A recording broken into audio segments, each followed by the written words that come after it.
Swamp Phone DJ Flame is the DJ name. A little recap on more part we was talking about. Not so much a recap, but I guess a small extension of that. So we went over all those things to not go into that post so much. Might well watch the other one. Take that. S, I think that was S. I'm labeling A, B, A through Z like that. If I live long enough, if I do this long enough, be A1 on down to Z1 and A2 on down to Z2 like that. That's the intention. Supreme building. I never got the A1 and all that on Supreme building. I stopped doing Supreme building. Supreme building, when we in a cipher, we say, can you build on that? Can you build, B-U-I-L-D, like construction? Can you build on that?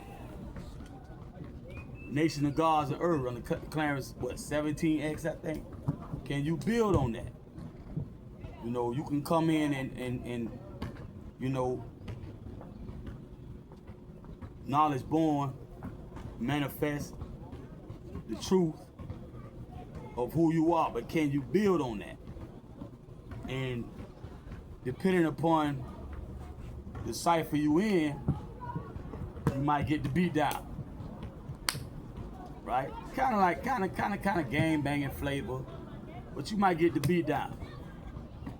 So, Nation of Gods and Earths, Clarence 17, I think I'm right about the number 17X, put down a lot in Brooklyn, as well as other places. So it's like a heartland of sorts of the Nation of Gods and Earth. What originally started off with 5% nation.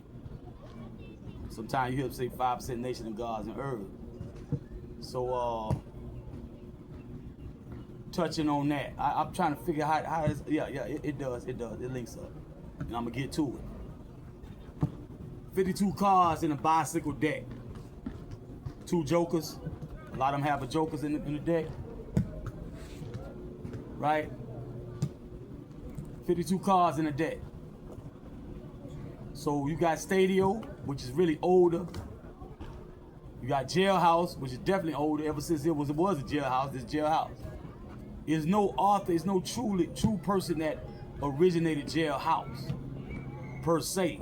It's something you do when you're in a confined space. Right? A lot of that, we was talking about the other publication, the sport combat stuff, a lot of that stuff goes out the window.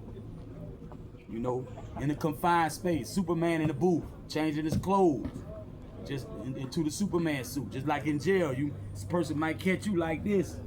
One sock on, one sock halfway on, one shoe halfway on. He might catch you like this, with the shirt up, just taking it off. That's when they come. Stuff like that. You say catch you with your drawers down. So now 52 is a little different from Stadio and Jailhouse. Type in Spark, S-P-A-R-K, I think. It's the only name I can remember right now. In Jailhouse or Jailhouse Rock, you might catch him up there on the slip line, right, and whatnot, but he's talking and building. Stadio, I don't even know the correct way to spell that. I'm thinking it's S-T-A-D-I-O. Stadio. Stadio is older. The older heads who were pretty young back then, when we was like this, they was like in their teens, 20s, 30s, 40s, on up like that back then. What's back then? I'm guesstimating like the 60s into the 70s, like something like that flavor, right? Fight Fast has a young man on there. I forget his name. He got like a government name, then he got one kind of like Arabic and African like type stuff. I forget the names. Right when my phone got stolen in Hollywood Circle, the park at Hollywood Circle, at Young Circle, I was just hitting him up. He was talking about Stadio, Virginia Scuffling. I don't think he mentioned Stadio, but Virginia Scuffling, Comstock, I think, 52 Block, right? And a few other things he named. I didn't hear him say Rialto, but in Atlanta, in Decatur, Georgia, most definitely, in like greater Atlanta area, a lot of street cats, when I was coming up, we would say Alto, and we also would say Rialto, because there was a theater. I touched on that before. There was a theater. Back then, everybody was hooked on, Jackie Chan was younger. Bruce Lee passed around 73, but his movies were still hot throughout the 70s and early 80s, very hot. You had Bruce Lee, Jet Li, Jackie Chan, people like that. Some of the most famous ones, Jim Kelly, Chuck Norris, some of the most famous one, Bolo, who was in one of a very famous Bruce Lee movie, Bolo Young. So those type of movies, Shaolin type of movies, there was a big fanaticism about that, right? I touched on the fact that a lot of people here, post-colonial, after they had forced us not to practice, that's where things like capoeira come from. They had forced us on the plantations not to practice, so we had to hide it and dance and stuff like that. But a lot of that is combative, right? So now you coming up out of all that into the public school system, PS this and that in New York area, whatever, where they're not allowing things to be taught. We don't have culture freedom. That's number 4, supreme mathematics. So now, 52s, from looking at, I'm gonna be specific, black spades, bronze dale. Some of the black spades is explained from their recollection, from their upbringing. 52 was 52 cards in the deck. And the elders would throw them down. The ones who were doing stadio and stuff like that, Jailhouse Rock, they'll throw the card down. You gotta pick the card down, pick it up, right? Without getting hit. And you can't hit back.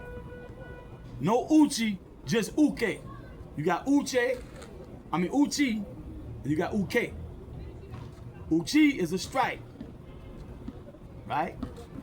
A geri is a kick. He's a knee. I'm gonna be using these terms sometimes, so I just define them. Mpe is a bow. Shubo is a forearm, right? Hirati is a palm strike. Gyayakizuki, if I'm pronouncing that right, I'm not sure that's Japanese or Chinese. Gyayakizuki, something like that, is a punch. You can't do that. Only thing you can do is whatever, you can parry, which is knock it away, slap it or whatever you're gonna do your parry, or you block. Whatever blocks That's how you do it. That's 52 card pickup. And they say that's 52. When I was coming up, all I heard was 52s, B52s, and Rialto and Alto. Or sometimes say knees, elbows, shouted. They just do that a lot. Right? Knees, elbows, shouted. That's all. A lot of time when I saw a fight, most practitioners don't really fight like that. It's not easy to push their buttons. So we talked about that. Most fights start like this, and one of them feel like the other one got better hands. Soon, they'll be wrapped up, standing up, one trying to slam the other one first, then they on the ground, if they don't nobody get slammed, or it'd be a posture slam where they take you down with them, and now they on the ground wrestling. Majority of the fights went like that. Majority. Every now and then somebody outbox, or sometimes we had a dude named Karate Randy down by law. Karate Randy one time down by law got into a confrontation by I-20 south DeKalb Mall off County Road. What that snap finger running to the side on the south side, east and west? Snap finger, something like that. South DeKalb Mall was one of the more, had the bigger attraction out of the whole county, right? The two counties, Fulton and DeKalb. They're South DeKalb. Karate Randy did some type of, they said it, but we used to use a lot of wrong terms. I didn't see it, but he either did a jumping spinning back kick or he just did a Ushido get, which is a spinning back kick, where you would kind of like load up over here and spin around here and kick. He either did it like that on his feet or he jumped up and did it. He knocked him through the glass. That the first glass, when you first walk in the mall from the parking lot, the sidewalk, and go in the mall through the doors, all that glass. We had a theater right there in the Piccadilly. He knocked him either inside the mall or outside into the street. I don't remember what it was. Did he knock him inside the mall or outside the mall through the glass with that one kick? Karate Randy, it'd be like this. He'd be like that. He look different from me because I'm not him. He liked to wear the long jogging pants, stuff, and t-shirt. Karate Randy always ready to use these gaddies. He's out. Get it. Right? Now, that's my history on 52. Everything else, me not knowing this at the time, was basically my version of 52. I would even say that, but not officially. I couldn't really, because I don't really know it officially like that yet. I'm hearing about it, hardly see it, because most people, as we come to find out, when they start breaking bread with us and telling us about it, Bronx Dale, Black Spades and Baby Spade, Green Eye Stand with sticky hands. This sticky hand, Wing Chun, sticky hands. You know, I got other reasons I call them sticky hand, but Green Eye Stand and the other Black Spades, they tell you, I forgot his name, it's another one too, they interview. He tell you what happened was they were in a confined space, which is jail. Probably don't have a gun. A lot of chance you won't have that. You're going to have some stickeroos, some stickers. Sometimes it can be this long or whatever. Razor blade, like the big razor. Then you got other objects like a silver spoon or something, or you might steal a knife out the kitchen, trustees and whatever. Correction also might slip you a brass knuckle knife or something like that, Bowie knife or something, for a little change or something. So in that environment, a lot of sport combat is out. It's more militaristic, which you will see on the military battlefield.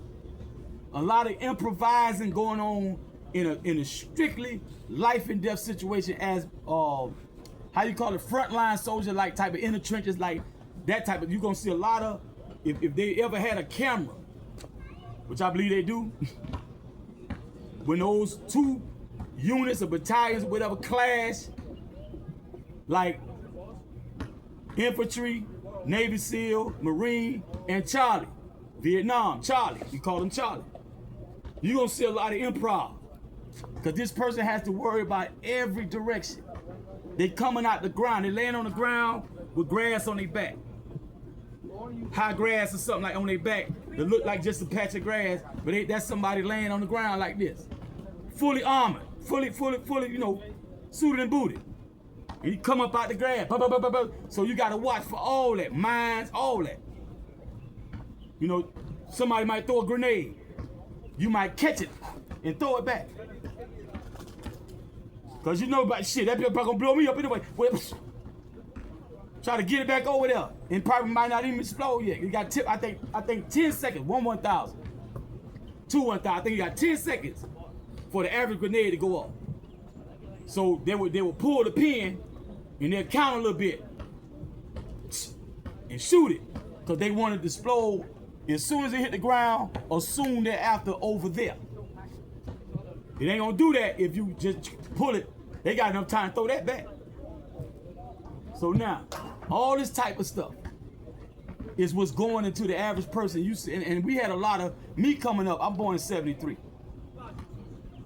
We had a lot of Vietnam veterans, Korean War, and World War II was still young and healthy.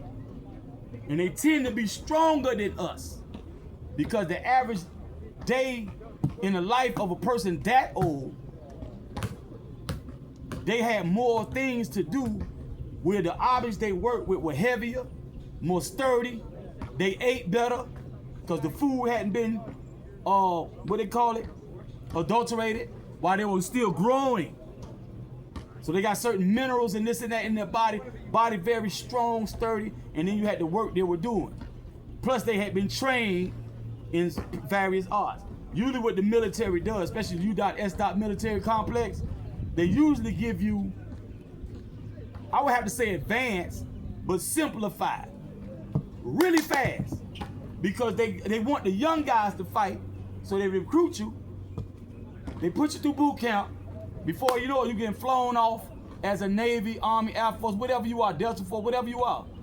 And you are ready, so that means the average dojo, you know, all that stuff we doing there, like I said before, that's adapted samurai fighting, a lot of that. They got certain armor, they probably had cannon fire. Like this soccer ball just came my way. A cannonball about that big, perhaps. But you know, musket, after a while they have musket, and this is just based on what they told us in the PSU public school, all that. Frederick Gates, John D. Rockefeller type of school, post-colonial. You know, tell them what they really had. Probably look like Star Wars for all we know. So anyway, we have to adapt that. Now we got, I almost said it, I forgot though. Berettas, Rugers, Desert Eagles, a lot of I'm trying to think of most of the sidearms on the battlefield. You had the M16, you had the AK, then the AR. I think the AR kind of replaced some of the older stuff, but the M16 they still kind of like that. AK cool, but the AK I think it was less accurate. It was something about it. That's military grade stuff, on average. So these are the people we had to go to jail and be around. The person who can turn his hands, empty hands, into a gun or a knife. The way he strikes you, the way he does that, all this kind of stuff. You got people got intel where they can talk to you and put you to sleep. You know, you got spies and all of that, know these type of shit and all this, like I say, Delta Force, Navy, SEAL, Marine, all them special forces stuff, be knowing all this kind of crazy shit. Take something simple like pepper and shreds of paper, turn it to a damn bomb or something. Make Timothy McVeigh look like a Boy Scout. This who we gotta sit in jail with, right? And that's the age group really that taught the younger guys, like Sensei Mo, Brand 52. I forgot the name of his martial arts federation, but it's 52 blocks up in there. Sensei Mo I think is a New Yorker. He got Old Nick Bourne. Light Burley done mess with them. And I forget some of the other names that's probably more that you would know or find online. But Old Nick Bourne, that's a female. Old Nick Bourne, Sensei Mo, he has his own Ryu of 52, right? Now, like the Black Spades was talking about, and other guys that was interviewed on that topic, like they were saying, 60-Second Assassin. That's Wu-Tang, Killer Bee, Killer Army, all that. 60-Second Assassin say, man, he wanted to say, man, most people won't show it to you. Therefore, you have to make your own. Can't be waiting too long. You gotta come up with something. So it's really not a cookie cutter set way. It's common sense and whatnot, survival, instinct, but then you have craft. The way every other Ryu is formed, jiu-jitsu and judo and all that stuff, is craft. You knowing the human anatomy, human tendencies, right? And whatnot, working around your own handicaps and whatnot, shortcomings, all that kind of stuff, right? So 52s but we called it. Came from 52 cards in the deck, throw them down. You got to pick it up and not get hit, but you can't hit back. That's why they call it 52 blocks. You could only block. But craftiness, can you see that? No, that's off camera. There's always a pole off camera when I do this. I don't want to shift. Keep it like this. Craftiness, you can, a block can double as a strike. I ain't planning on showing too much anyway, because I had to make up a lot of my stuff.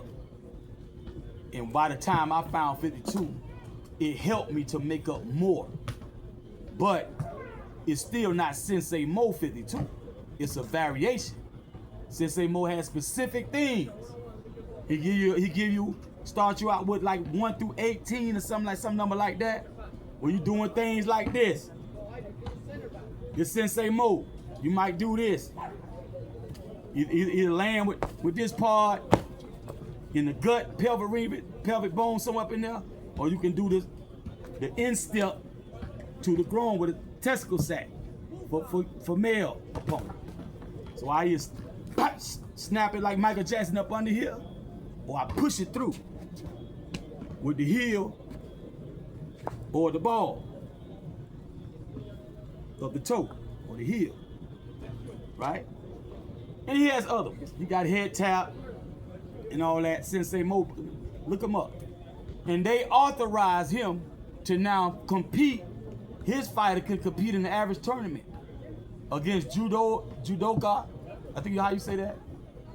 People do judo. People do just they find it because that for a long time they were saying no, that's dirty. But when you get in martial arts, all that shit dirty.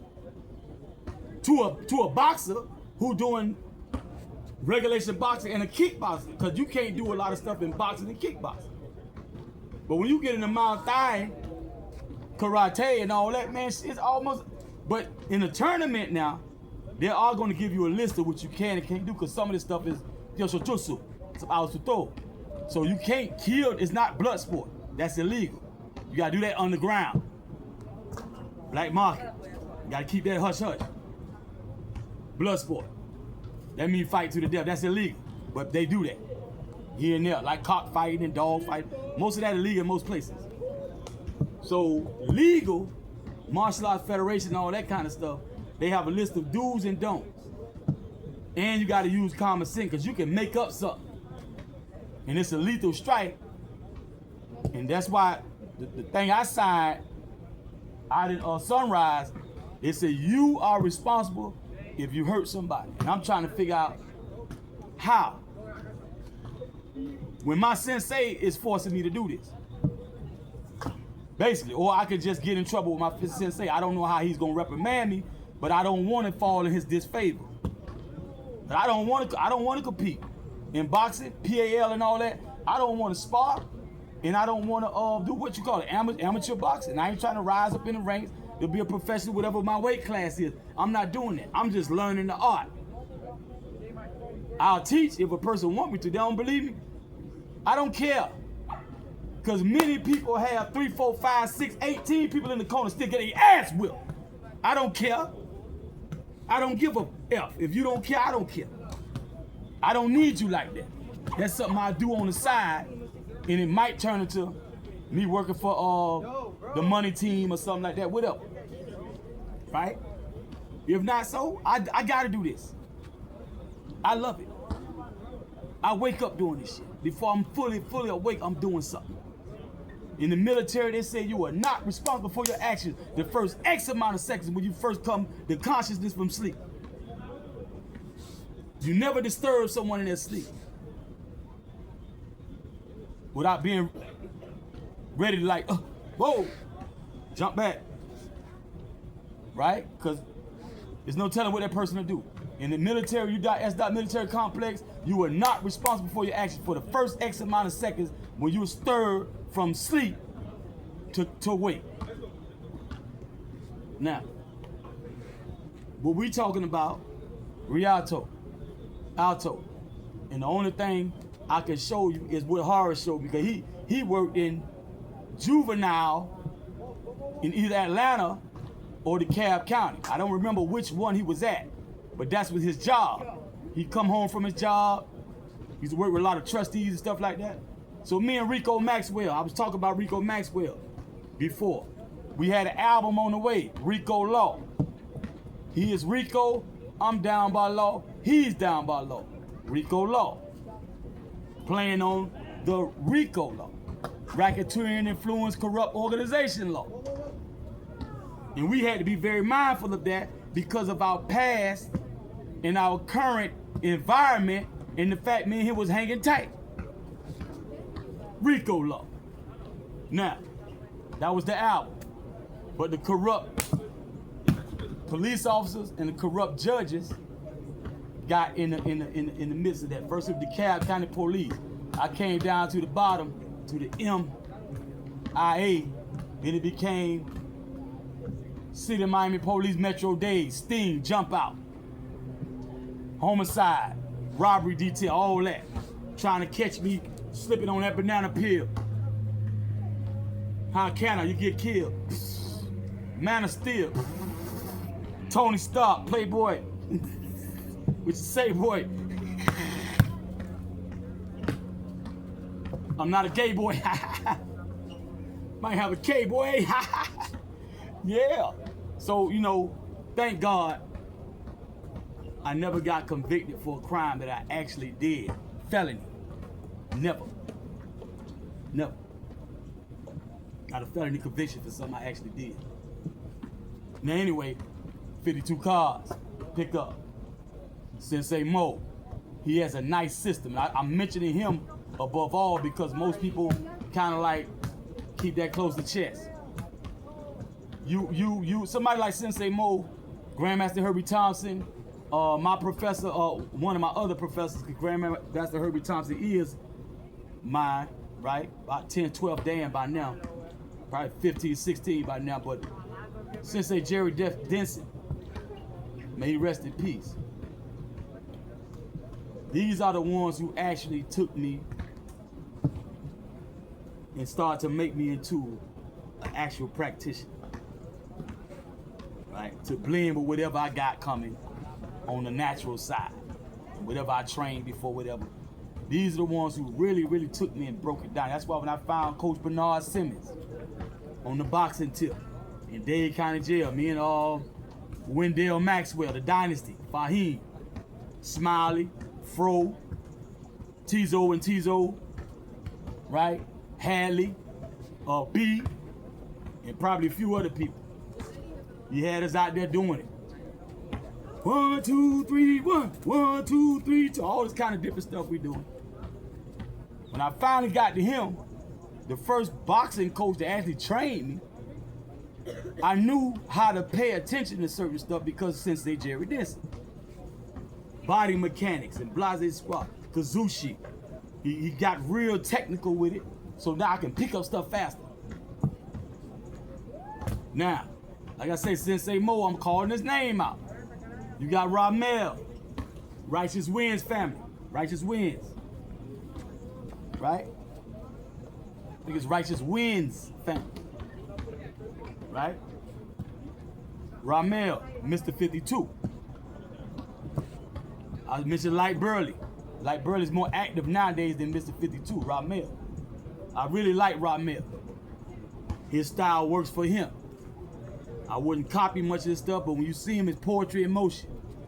He had a set when he was in the boxing ring in the gym, and he had 2 students come at him any kind of way. And Ramel, he taking everything. Bop, bop, bop. They ain't no nick. And they trying.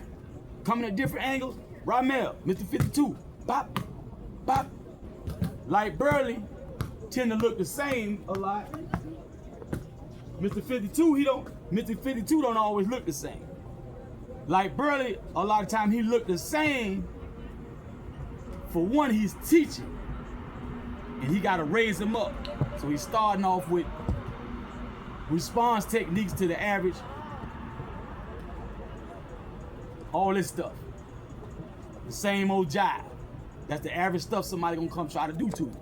So he's showing them that, but he, of course, if you put him under pressure, that's when you will see.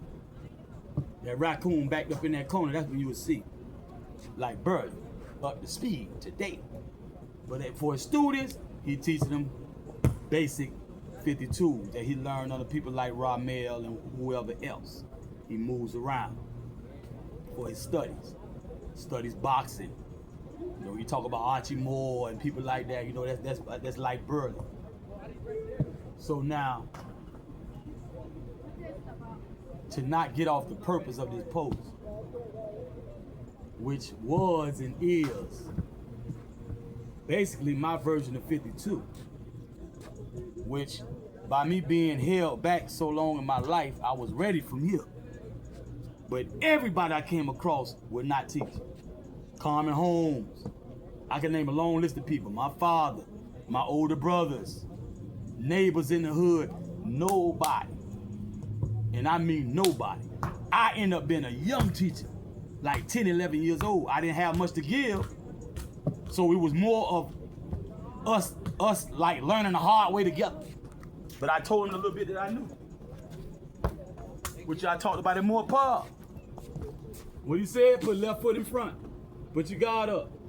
And with some of that jab, that's it. Oh. He been had told me as a little youngster, this. Never talk. Never. When you get in striking range, cause they can bend up biting your tongue. It's easy to break his jaw when y'all go back. He been had told me that. The rest I'm on my own. I ran through everybody I had to. Most times, like I told you, I ain't saying nothing big because most of them were not really physical, like Greggy's gonna say. Not at all. They ain't nothing. I don't get no points for that really. I get points for other aspects of that confrontation, but not so much as this because they wasn't giving up nothing and resisting. If I would have slipped on them pointers, I say Sensei Jerry Denson give out every Sunday. Start talking about Kazushi and getting off first and getting off line and escalado, conflict resolution, not even allowing stuff to even get there. That's what I live by. Basic instruction before leaving Earth. That's what got me to be bullied. So sort of, you know, like when you recognize that guy is pushing buttons right now. He yaka. He looking around for a fight. Don't feed it. Don't even look him in the eyes. Always be like, well, he must be talking to somebody else. Don't even, that's their problem. If he confronts you, chill. Conversation is nothing. I don't care how nasty, disrespectful, I don't care what he say about your mama, I don't care. Let him do that. You stay peaceful. If it's funny, you can laugh, but don't return it. There's no telling what that person is dealing with. That person might be child abuse, sexually abused by his own dad or granddad or something like that. You know, tell him what he's dealing with. His hell is not yours. His problems are not yours. His anger is his responsibility. Don't make it yours. Your responsibility is to stay in pocket. I'm standing here in this spot. Can you see them? I think they can see them shooting. That's me standing there.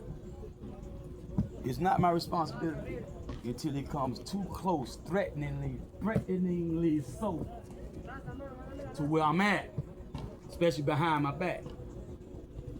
Now, playing like that, like my mama used to always say, walk off. Now, this was an age before we started the shooting and stuff I be talking about with all that shooting and stuff back and forth, black on black crime and all that. So my thing was, no, I don't do that because, first of all, he might hit me in the back. Second, that might make him mess with me more because usually a bully, that's what they do. Especially if you tell, because he'll say, snitch, tattletale, oh, now. And now, see, and I know my pop-off gonna land me in Georgia Regional.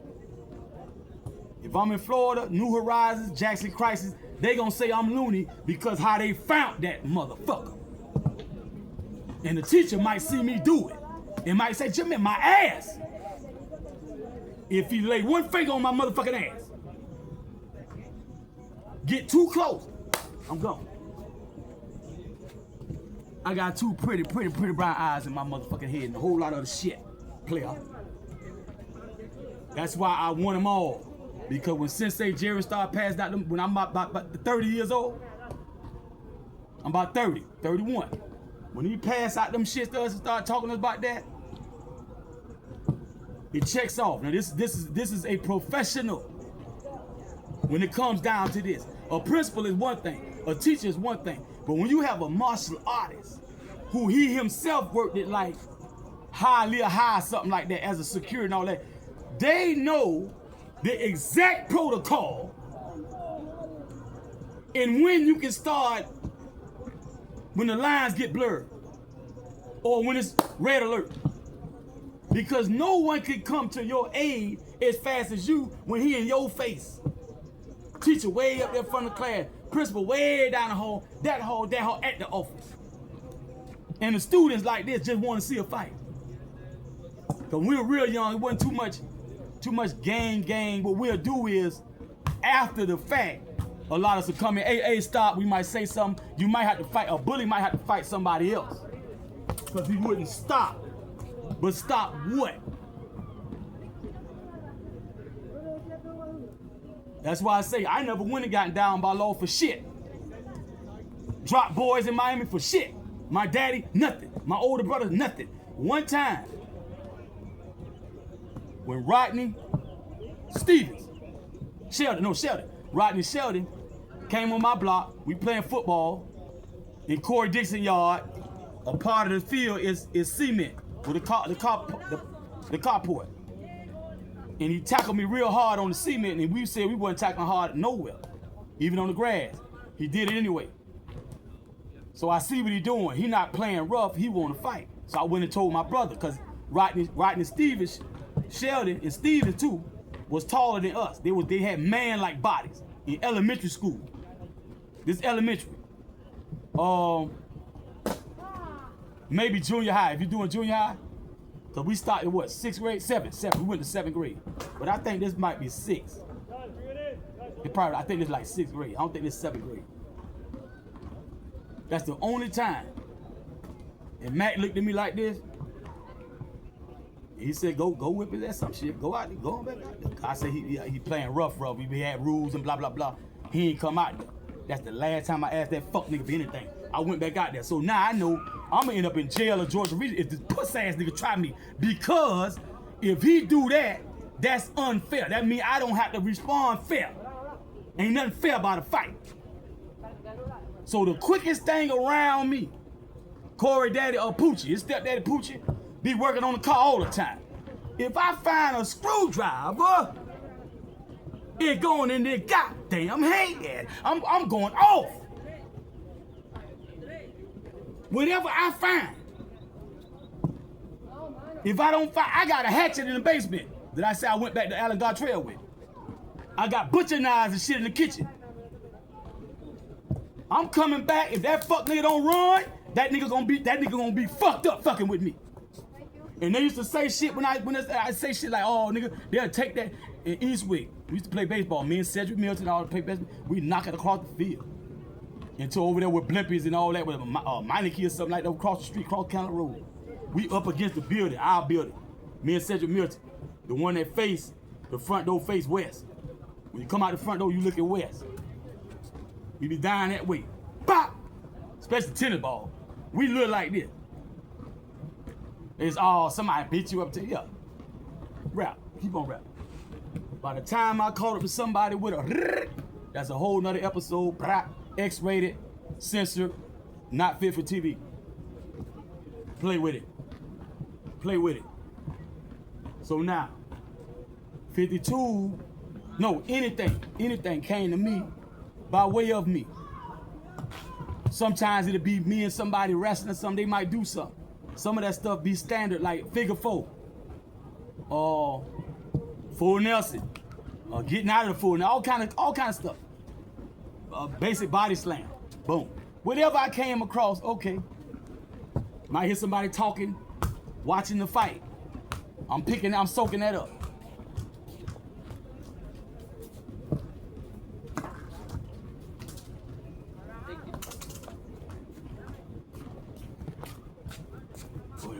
Returning a soccer ball, about to hurt myself. Sensei Mike got hurt playing soccer. Shotokan, Sensei Mike. So yeah. Sensei Mo. He has a federal like martial arts like associate accepted Ryu of 52. But a lot of other ones they tell you, like I said, 60-second assassin. 60-second assassin. I forgot that move I got from him. So I don't need to show y'all much of anything. He did a little something. I know it, but I can't think of it. And now thinking about it, I shouldn't show it. Pay me. Pay me. Right? Pay me. Don't make me get it in blood. Pay me. Giri. G-I-R-I. Giri. Pay me. And I'll pay you some attention. But Atlanta, I can't represent the average Atlanta 52 artist because I don't know what the hell they was coming out with. And since they called it 52, they probably picked it up from people from Brooklyn and blah, blah, blah. So it might look something like what Sensei Mo teach. I don't know. Because like the New Yorkers say, ain't no standard. So whatever's clever. George Washington said whatever's clever. But I got me some students of Doc, some ghetto fighters, students of Sensei Rene, Lorenzo Whitehead, Sensei, probably Grandmaster something at this point. Grandmaster Herbie Thompson, you know, that's Frank Ruiz, system of Nisigo Ju, karate, right? Moses Powell system of Sanuki's Ryu Jiu-Jitsu. Hold that thought.